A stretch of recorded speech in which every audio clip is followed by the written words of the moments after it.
नमस्कार, आपका स्वागत है। दोस्तों, क्या आप भी सुबह 8 बजे के बाद स्नान करते हैं या उससे पहले करते हैं?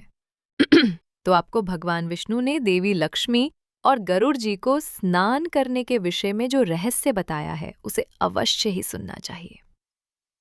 स्नान कब करना चाहिए, कैसे करना चाहिए, स्नान करते समय कौन सा मंत्र बोलना चाहिए, नहाने के पानी में किस दिन क्या डालना चाहिए तथा स्नान के बाद सबसे पहला काम क्या करना चाहिए जिससे जीवन में सकारात्मक ऊर्जा का प्रवाह बढ़े, दुख दरिद्रता का नाश हो जाए और सुख समृद्धि में वृद्धि हो जाए।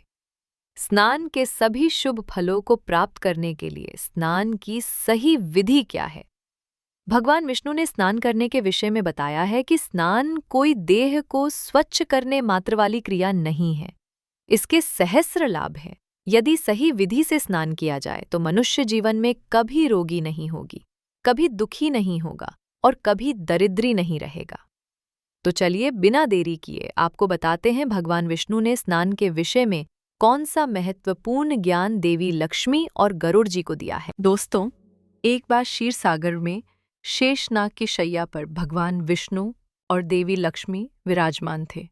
उसी क्षण आकाश मार्ग से विनता पुत्र गरुड़ वहां आ पहुंचे। गरुड़ ने दूर से ही भगवान विष्णु और माता लक्ष्मी को दर्शन करते हुए विनम्रतापूर्वक प्रणाम किया और समीप आए। भगवान विष्णु ने मृदु मुस्कान के साथ आंखें खोलीं और गरुड़ का स्वागत किया। गरुड़ ने हाथ जोड़कर कहा, हे प्रभु नारायण, हे माता महालक्ष्मी, आपको कोटि कोटि प्रणाम। भगवान विष्णु ने प्रेम पूर्वक गरुड़ से पूछा, हे गरुड़, तुम्हारा स्वागत है। तुम्हारे चेहरे पर शंका दिखाई पड़ रही है। बताओ, तुम्हारी निराशा का क्या कारण है? गरुड़ उत्सुकतापूर्ण स्वर में बोला, हे प्रभु, मैं अभी अभी पृथ्वी लोक का भ्रमण करके लौटा हूं। वहां मैंने अनेक मनुष्यों को देखा जो प्रतिदिन स्नान तो करते हैं, फिर भी दुखी और क्लेशपूर्ण जीवन जीते हैं। वे मनुष्य प्रतिदिन प्रातः स्नान करते हैं, फिर भी उनके दुर्दिन दूर क्यों नहीं होते? उनके दुखी रहने का क्या कारण है? कुछ क्षण रुककर गरुड़ ने दूसरी जिज्ञासा प्रकट की। हे प्रभु, कृपया मुझे यह बताइए कि स्नान करने की सर्वोत्तम विधि क्या है? मनुष्य को स्नान कब और कैसे करना चाहिए? फिर गरुड़ ने माता लक्ष्मी की ओर देखकर कहा, हे माँ लक्ष्मी, पृथ्वीलोक में अनेक स्त्रियां नित्य प्रति स्नान कर आपकी पूजा अर्चना करती हैं, किंतु फिर भी उनके घर में आपका वास नहीं होता। उनके जीवन में दरिद्रता और अशांति बनी रहती है। ऐसा क्यों? गरुड़ के मुख से एक के बाद एक प्रश्न सुनकर भगवान विष्णु मंद मंद मुस्कुराए। माता लक्ष्मी ने भी गरुड़ की जिज्ञासा को सराहना भरी दृष्टि से देखा। भगवान विष्णु गंभीरता से बोले, हे पक्षीराज, तुम्हारे सभी प्रश्न उचित हैं। तुमने अत्यंत महत्वपूर्ण विषय पर प्रश्न किया है। स्नान मानव जीवन का एक अनिवार्य कर्म है। स्नान से ही शरीर और मन की शुद्धि होती है और मनुष्य पूजा पाठ जैसे पवित्र कर्मों के योग्य बनता है। प्रतिदिन स्नान करना अत्यंत आवश्यक है, परंतु सही विधि और समय का पालन न करने पर उसका पूर्ण फल नहीं मिलता। हे गरुड़, मैं तुम्हारे सभी प्रश्नों का उत्तर दूंगा, किंतु सीधे उत्तर बताने से पहले मैं तुम्हें एक पावन कथा सुनाता हूं। इस कथा को ध्यान से सुनो। इसमें छिपे ज्ञान से तुम्हारे समस्त संदेह दूर हो जाएंगे। गरुड़ जी ने उत्सुकता प्रकट करते हुए कहा, हे प्रभु, आपके मुख से इस कथा का श्रवण करना मेरा सौभाग्य है। कृपया मुझे वो कथा सुनाइए, मैंने इसे ध्यान से पूरा सुनूंगा। फिर भगवान विष्णु गरुड़ जी को वो कथा सुनाते हैं जो आज मैं आपको सुनाने जा रही हूं। इस कथा को सुनने मात्र से ही समस्त तीर्थों में एक साथ स्नान करने का पुण्य मिलता है। इसीलिए आप इस कथा को ध्यान से पूरा जरूर सुनें। प्राचीन काल की बात है। मध्य देश में एक अत्यंत सुंदर नगर बसा हुआ था। उस नगर में एक परम धनवान सेठ निवास करता था।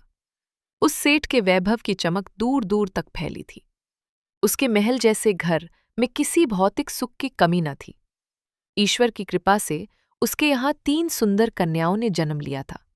सेठ ने अपनी तीनों पुत्रियों को बड़े लाड़ प्यार से पाला। उनकी हर इच्छा पूरी की जाती। उन्हें रेशमी वस्त्र, आभूषण और सुख सुविधाओं से भरपूर जीवन मिला। तीनों बहनें रूप और यौवन में अनुपम थीं और चंचल स्वभाव से सबका मन मोह लेती थीं। किंतु अपनी संतानों को अपार सुख देने के उत्साह में सेठ एक बात भूल गया।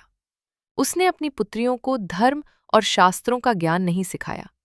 वे जीवन के आध्यात्मिक और नैतिक पक्ष से अनभिज्ञ रहीं। फलस्वरूप धन, वैभव, सौंदर्य और सुख होते हुए भी उन कन्याओं का जीवन अधूरा था। शास्त्र ज्ञान के अभाव में उन्हें उचित अनुचित का भेद समझ में नहीं आया। जिस ज्ञान और सद्गुण से मानव पूर्ण होता है, वही उनके पास नहीं था। समय के साथ तीनों कन्याएं यौवन की दहलीज पर पहुंच गईं।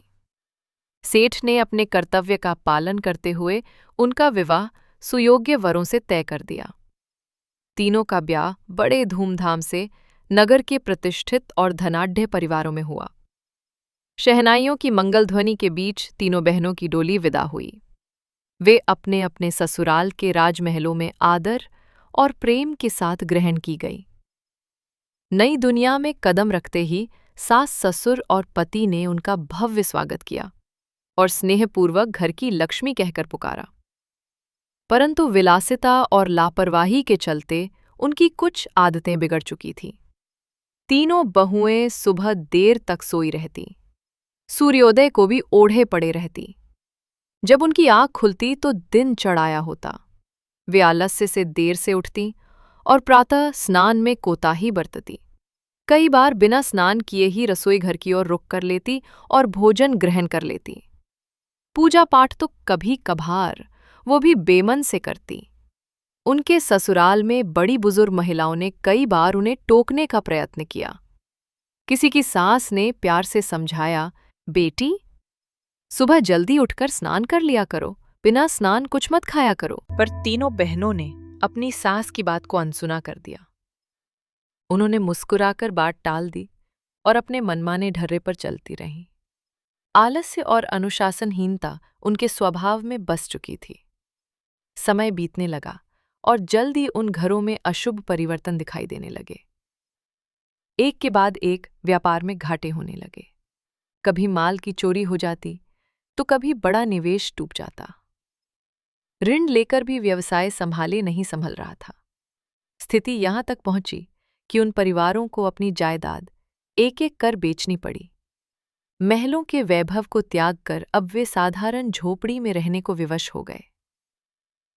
परंतु वे तीनों बहनें तंगहाली और कष्टमय जीवन सहने को तैयार नहीं थीं। झोपड़ी में उनका मन बिल्कुल नहीं लगा। अंततः वे अपनी ससुराल छोड़कर लौटकर अपने पिता के घर आ गईं। अचानक तीनों पुत्रियों को द्वार पर देख सेठ चकित रह गया, परंतु संतानों के प्रति प्रेम में उसने बाहें फैलाकर उनका स्वागत किया। अपनी दुखियारी बेटियों को गले लगाते हुए उसने स्नेह से कहा, कोई बात नहीं, तुम अपने ही घर आई हो। बेटियों के वापस आ जाने से सेठ को आत्मिक शांति मिली, किंतु जल्द ही उसने गौर किया कि उनकी दिनचर्या अब भी नहीं बदली थी। मायके में भी वे पहले की तरह देर से सोकर उठतीं और बिना नहाए आराम से रसोई से भोजन ले लेतीं। इधर पिता अपनी ओर आती विपत्ति से अनजान था। कुछ ही समय में सेठ के व्यापार में भी अजीब कठिनाइयां आने लगीं। सौदे विफल होने लगे, बाजार में उसकी विश्वसनीयता घटने लगी और धन हानि का सिलसिला शुरू हो गया। दिनों दिन हालत बिगड़ती गई। सेठ अचरज में था कि ऐसा कैसे हो रहा है। उसके समृद्ध व्यापार में हानि ही हानि क्यों हो रही है। उसे समझ नहीं आया कि यह अनर्थ किस कारण घट रहा है। अंततः हताश होकर सेठ ने ईश्वर का स्मरण किया। रोज की चिंताओं ने उसे तोड़ सा दिया था। एक रात वह सितारों भरे आकाश की ओर देखकर बोला, हे प्रभु, ये कैसी विपत्ति है। मेरा तो सब कुछ उजड़ता जा रहा है, कोई राह दिखाओ। उसकी आंखों से आंसू टपक पड़े। उस दुख भरी पुकार के कुछ ही समय बाद एक दिन सेठ के द्वार पर एक दिव्य तेजस्वी साधु पधारे। साधु वेशधारी कोई और नहीं, स्वयं भगवान विष्णु थे। जो सेठ की विपदा हरने मानव रूप में आए थे। साधु के रूप में विष्णु के मस्तक पर जटाजूट सुशोभित थी, आंखों में करुणा का सागर लहरा रहा था। उनकी देह से एक दिव्य आभा प्रस्फुटित हो रही थी। जैसे ही सेठ ने उन्हें देहरी पर देखा, उसके मन को एक अनूठी शांति का अनुभव हुआ। सेठ भागा हुआ आया और श्रद्धापूर्वक साधु महाराज को भीतर आमंत्रित किया। आदरपूर्वक उनके चरणों को प्रणाम कर आसन दिया और स्वयं हाथ जोड़कर विनीत भाव से सामने खड़ा हो गया। साधु ने प्रेमपूर्वक उसका अभिवादन स्वीकार किया। सेठ ने तुरंत एक ताम्र पात्र में जल लाकर उनके चरण धोए। उस जल से उठती पवित्रता मानो समस्त घर में फैल गई। सेठ ने भरे मन से कहा, स्वामी, आपने मेरे द्वार आने का कष्ट किया, मेरा जीवन धन्य हो गया। दिव्य पुरुष ने सेठ के मुख की उदासी को तार लिया और स्नेह भरे स्वर में पूछा, वत्स, तुम्हारे चेहरे पर चिंता की रेखाएं स्पष्ट हैं। मुझे अपने हृदय का दुख बताओ। सेठ का जैसे बांध टूट गया। उसने अवरुद्ध कंठ से अपनी आप बीती सुना डाली। स्वामी, कभी मेरा घर धन धान्य से भरा था। 3 पुत्रियों के विवाह धूमधाम से किए, पर उनके ससुराल में प्रवेश करते ही वहां विपदा आ गई। सेठ ने आगे कहा, उनके पतियों का व्यापार चौपट हो गया, परिवार कंगाल हो गए। मेरी बेटियां दुखी होकर मायके लौट आईं। सोचा यहां सुख से रहेंगी, परंतु प्रभु की लीला देखिए, अब मेरे अपने व्यापार में भी भारी नुकसान होने लगा है। सेठ ने अपनी बेटियों को भी पास बुला लिया। तीनों झुकी नजरों और व्याकुल हृदय से साधु के सामने खड़ी हो गईं। सेठ बोला, महाराज, यही मेरी बेटियां हैं, जिनके भाग्य का पता नहीं कैसा उल्टा चक्र चल पड़ा है। साधु ने ध्यान मग्न दृष्टि उन तीनों पर डाली। कुछ पल में ही उन्हें दिव्य ज्ञान से सब भेद दिख गया। उन्होंने देखा कि उन बहनों के चारों ओर घोर तिमिर का एक नकारात्मक घेरा मंडरा रहा है। वो नकारात्मक ऊर्जा उनका पीछा एक साये की तरह कर रही थी। जहां जाती थी वहीं अंधकार छा जाता था। साधु का हृदय करुणा से भर उठा। साधु ने गंभीर स्वर में सेठ से कहा, वत्स, तुम्हारी इन तीनों पुत्रियों की अपनी ही आदतों ने इनका भाग्य बिगाड़ा है। इनकी आलसी दिनचर्या और अशुद्ध आचरण के कारण ही इनके चारों ओर दुर्भाग्य ने घेरा बनाया है। तीनों बहनें हतप्रभ होकर साधु को निहारने लगी। साधु बोले, ये सुबह देर से उठती हैं, सूरज उगने के काफी बाद आलस्य से स्नान करती हैं या कभी-कभी बिना स्नान भोजन कर लेती हैं। उनके इस अशुद्ध आचरण ने इनके चारों ओर तमस का कवच खड़ा कर दिया है। साधु ने आगे समझाया, मनुष्य जब स्वच्छता और समय का ध्यान नहीं रखता तो उसके इर्द गिर्द नकारात्मक शक्तियां इकट्ठी हो जाती हैं। इन्हीं शक्तियों का प्रभाव है कि जहां भी ये जाती हैं वहां क्लेश और दुर्भाग्य चला आता है। तीनों बहनें लज्जा और पछतावे से सिर झुकाए खड़ी थीं। उन्हें अपनी भूल का आभास होने लगा था। उनकी आंखों में आंसू भर आए। मन ही मन वे सोचने लगी, हमसे बड़ी चूक हो गई। साधु ने तीनों बहनों और सेठ की ओर देखते हुए कहा, अब मैं तुम्हें कुछ अति महत्वपूर्ण बातें बताने जा रहा हूं। तुम सभी ध्यानपूर्वक सुनो और प्रतिदिन इनका पालन करो। यही तुम्हारी समस्याओं का समाधान है। साधु महाराज ने शास्त्रों का वर्णन करते हुए समझाया, स्नान कई प्रकार के होते हैं। मुख्यतः 4 प्रकार के शुभ स्नान बताए गए हैं: ब्रह्म स्नान, देव स्नान, ऋषि स्नान और मानव स्नान। इनके अतिरिक्त एक 5वां प्रकार दानव स्नान भी होता है, पर वो त्याज्य और अशुभ माना गया है। उन्होंने समझाया, पहला है ब्रह्म स्नान। ब्रह्म मुहूर्त में किया गया स्नान सर्वश्रेष्ठ माना गया है। ब्रह्म मुहूर्त अर्थात रात्रि का अंतिम प्रहर, सूर्योदय से लगभग 1.5 से 2 घंटे पूर्व का समय, जब चारों ओर सृष्टि एक अलौकिक शांति में लीन होती है। साधु की वाणी गूंजने लगी। उस समय वातावरण में अद्भुत और चमत्कारिक ऊर्जा व्याप्त रहती है। इसे देवताओं का समय कहते हैं। इसी समय में देव चिंतन करते हुए स्नान करना ब्रह्म स्नान कहलाता है। यह स्नान मनुष्य के लिए सबसे पुण्यदायी होता है। उन्होंने कहा, ब्रह्म मुहूर्त में स्नान कर तत्पश्चात उदय होते सूर्य देव को अर्घ्य अर्पित करने से जीवन में सुख, समृद्धि और शांति आती है। उस जल की हर बूंद मानो तन और मन को ताजगी और सकारात्मक ऊर्जा से भर देती है। ऐसे स्नान से मनुष्य रोग व्याधि से दूर रहता है और उसका शरीर स्वस्थ एवं निरोगी बना रहता है। साधु ने आगे बताया, दूसरा है देव स्नान। प्रातः 5 से 6 बजे के मध्य किया जाने वाला स्नान देव स्नान कहलाता है। इस बेला में सभी पवित्र नदियों, गंगा, यमुना आदि का स्मरण करते हुए जल में डुबकी लगानी चाहिए। उन्होंने समझाया, इस समय स्नान करने से मानव के शरीर में सकारात्मक ऊर्जा का संचार होता है। जल के प्रत्येक स्पर्श के साथ शरीर की सारी नकारात्मकता धुल जाती है। तन ही नहीं, मन भी शुद्ध और पवित्र हो जाता है। साधु बोले, देव स्नान का पालन करने वाले के जीवन में धन संपदा की वृद्धि होती है। उसे सभी भौतिक सुख प्राप्त होते हैं और उसके घर में लक्ष्मी जी का वास बना रहता है। साधु ने तीसरे प्रकार का उल्लेख किया। तीसरा है ऋषि स्नान। सुबह भोर में जब आकाश में कुछ तारे अब भी चमक रहे होते हैं, उस वेला में जो स्नान किया जाए उसे ऋषि स्नान कहते हैं। ये भी एक श्रेष्ठ स्नान है जो मानसिक शांति प्रदान करता है। इस समय स्नान करने से चिंताएं और विकार मानो जल के साथ बह जाते हैं और मन निर्मल हो जाता है। साधु ने आगे कहा, चौथा है मानव स्नान।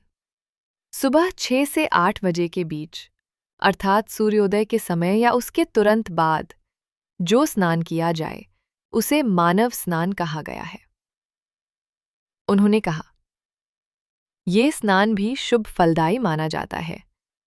इस समय स्नान करने से शरीर दिन भर ताजगी, स्फूर्ति और सकारात्मक ऊर्जा से भरा रहता है। ये ऊर्जा मनुष्य को हर कार्य उत्साह के साथ करने की प्रेरणा देती है। साधु का स्वर अब गंभीर हो उठा, परंतु ये भी ध्यान रखने योग्य है कि सूर्य निकलने के 2 प्रहर बाद तक भी जो स्नान नहीं करता, उसका स्नान दानव स्नान की श्रेणी में आ जाता है। उन्होंने चेताया, सुबह 8 बजे के बाद किया गया स्नान अनुचित और अशुभ होता है। उस समय वातावरण में दैवीय ऊर्जा बहुत कम हो जाती है। ऐसे में स्नान करने वाले मनुष्य के तन मन में उत्साह और शक्ति का अभाव रहता है। साधु ने स्पष्ट शब्दों में कहा, जो लोग सूर्योदय के बहुत देर बाद तक आलस्य में पड़े रहते हैं और देर से स्नान करते हैं, वे दिन भर सुस्ती, क्रोध, द्वेष और चिड़चिड़ेपन से घिरे रहते हैं। आलस्य और अशुद्धि के कारण उनके शरीर में नकारात्मक शक्तियां घर कर लेती हैं और उनका दुर्भाग्य उनका पीछा करने लगता है। साधु ने सेठ की ओर देखकर कहा, तुम्हारी ये तीनों पुत्रियां प्रातः समय पर स्नान नहीं करती थीं, सूर्योदय के बहुत बाद तक सोई रहती थीं। इसी कारण इनके ससुराल की सारी समृद्धि नष्ट हो गई और अब इन्हीं की वजह से तुम्हारे घर की लक्ष्मी भी रूठ रही है। तीनों बहनों को अपने गलत आचरण का असली कारण अब समझ आ चुका था। वे रोते हुए साधु के चरणों पर गिर पड़ी। महाराज, हमसे भूल हो गई, हमें क्षमा करें, हमें उचित मार्ग दिखाइए। उनकी आवाज पश्चाताप से कांप रही थी। साधु ने गंभीर स्वर में कहा, अब मैं तुम्हें स्नान के समय बोला जाने वाला एक अत्यंत महत्वपूर्ण मंत्र बताता हूं। इसे ध्यान से सुनो और स्मरण करो। जो भी इस मंत्र का उच्चारण करते हुए स्नान करता है, उसके सभी पाप उसी क्षण नष्ट हो जाते हैं, उसका दुर्भाग्य दूर हो जाता है और उसे अपार सुख समृद्धि प्राप्त होती है। गंगे च यमुने चैव गोदावरी सरस्वती नर्मदे सिंधु कावेरी जले अस्मिन् सन्निधिं कुरु। साधु ने मंत्र का अर्थ बताते हुए कहा, इसका भाव ये है कि हे पवित्र नदियों, गंगा, यमुना, गोदावरी, सरस्वती, नर्मदा, सिंधु और कावेरी, आप सब इस स्नान के जल में सन्निधि विराजमान हो। साधु मुस्कुराते हुए बोले, इस मंत्र का उच्चारण करते हुए स्नान करने से ऐसा पुण्य मिलता है मानो मनुष्य ने सभी तीर्थों में स्नान कर लिया हो। सभी पाप धुल जाते हैं और सौभाग्य का उदय होता है। भगवान विष्णु रूपी उस सिद्ध साधु ने स्नान के महत्व की यह कथा सुनाकर और समस्त विधियां समझाकर सेठ और उसकी पुत्रियों को मार्ग दिखा दिया था। तीनों बहनों की आंखों में कृतज्ञता के आंसू छलक आए। उन्हें अपनी भूल स्पष्ट रूप से समझ में आ गई। तीनों ने हाथ जोड़कर साधु को प्रणाम किया और कहा, महाराज, आपने हमारी आंखें खोल दी। अब हम जीवन भर आपके बताए मार्ग का पालन करेंगे। सेठ ने भी नमन करते हुए साधु का हार्दिक धन्यवाद किया। साधु रूप में आए प्रभु ने प्रसन्न होकर तीनों को आशीर्वाद दिया, सदा सुखी रहो। तुम्हारे घर में पवित्रता और लक्ष्मी का वास सदा बना रहे। सेठ ने पुनः उनके चरण छुए। पल भर में ही वह दिव्य साधु आंखों से ओझल हो गए। सेठ समझ गया कि स्वयं नारायण उनकी सहायता को आए थे। इसके पश्चात तीनों बेटियां अपने अपने ससुराल लौट गईं। इस बार वे नवजीवन के संकल्प के साथ गई थीं। उन्होंने प्रभु द्वारा बताए गए स्नान के नियमों का कठोरता से पालन शुरू कर दिया। अब रोज तड़के ब्रह्म मुहूर्त में ही उनकी आंखें खुल जाती। निद्रा त्याग वे तुरंत पवित्र नदियों का स्मरण करते हुए स्नान करती। स्नान के पश्चात उदय होते सूर्य को ताम्रपात्र में जल भर अर्घ्य देती और श्रद्धा से भगवान का स्मरण करती। नित्य प्रातः स्नान से उनका शरीर और मन पवित्र हो गया। जो काली छाया उनके पीछे लगी थी वो धीरे धीरे पूरी तरह मिट गई। घरों का वातावरण फिर से शांत और सकारात्मक होने लगा। धीरे धीरे उनके पतियों के डूबते व्यापार को फिर से सहारा मिलने लगा। जिन सौदों में लगातार हानि हो रही थी वे अब लाभ देने लगे।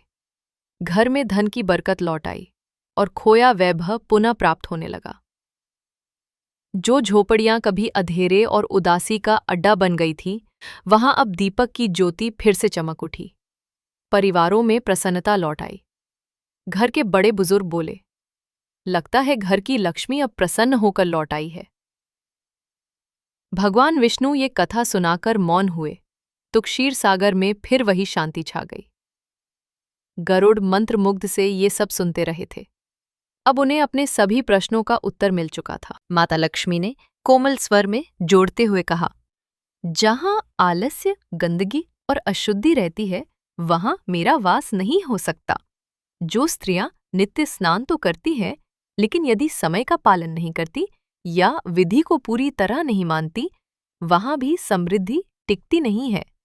देवी बोली, मैं वहीं निवास करती हूं जहां भोर के प्रकाश के साथ जागरण होता है।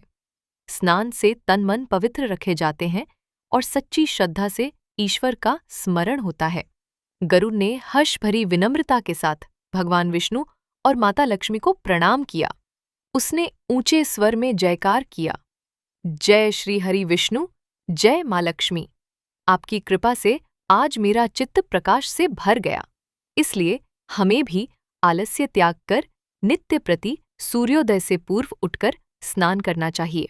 तब ईश्वर की आराधना एवं स्मरण करने से हमारे जीवन में सदा पवित्रता, सकारात्मक ऊर्जा और मां लक्ष्मी की कृपा बनी रहेगी। तो दोस्तों, आपको ये कथा कैसी लगी? कमेंट करके अवश्य बताएं। जानकारी अच्छी लगी तो वीडियो को लाइक ज़रूर करें और चैनल को सब्सक्राइब करना ना भूलें। आप सभी का धन्यवाद।